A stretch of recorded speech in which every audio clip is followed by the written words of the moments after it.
The EU has become an increasingly engaged participant in foreign affairs around the world, and Europe's top diplomat Baroness Catherine Ashton assured European parliamentarians in Strasbourg that the EU does matter on the world stage. So what is the EU's role and its influence? European Union countries share core values in promoting freedom and democracy around the world, but it may not be enough when it comes to establishing a common foreign policy, according to a resolution approved by MEPs who say the EU lacks a clear strategy.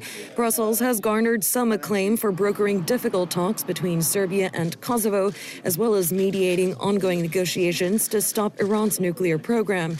The EU, with the help of billions of euros in disposable aid, is also trying to rebuild democracies across the Middle East after the Arab Spring. During a debate in Strasbourg, the EU's Foreign Affairs Chief Catherine Ashton confirmed the EU has pulled official aid designed to pressure democratic reforms in a now fragile Egypt, rocked by a military coup. We do not provide budget support for Egypt at the present time.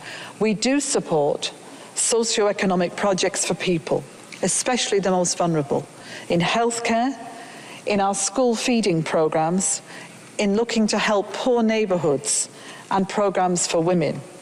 I proposed to Member States that we should continue with those programs. But aside from soft power, EU polls show 70% of European citizens want the EU to be a stronger, more united global player, which could present a challenge. People expect Europe to speak with one voice. That does not happen. And there is a huge amount of misunderstanding and confusion as to what the External Action Service's role can be in circumstances where our member states are speaking with very, very different voices in certain instances. Having said all of that, I think it's absolutely imperative that if you look at a situation like Egypt, look at the sort of work we've been able to deliver through the European Union, look at the situation in Iran. We have very different standpoints at a member state level, but yet we are able to contribute to negotiations, in fact, lead the negotiations. If you look at what is happening in the Middle East, particularly on the Palestine and Israel question, here we have a tremendous amount of variance of views amongst our member states. But there again, in terms of real delivery for people on the ground, particularly in the West Bank and Gaza, it is the European Union once again that is delivering. An upcoming summit on common foreign security policy set for December will attempt to take that assistance further and deepen cooperation on issues like European defense.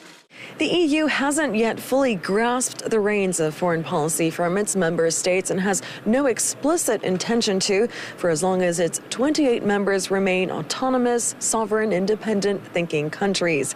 Many do, though, expect a revamped EU Foreign Action Service to emerge and want to make its voice known after elections next year. Sandra Gottman for JN1 at the European Parliament in Strasbourg.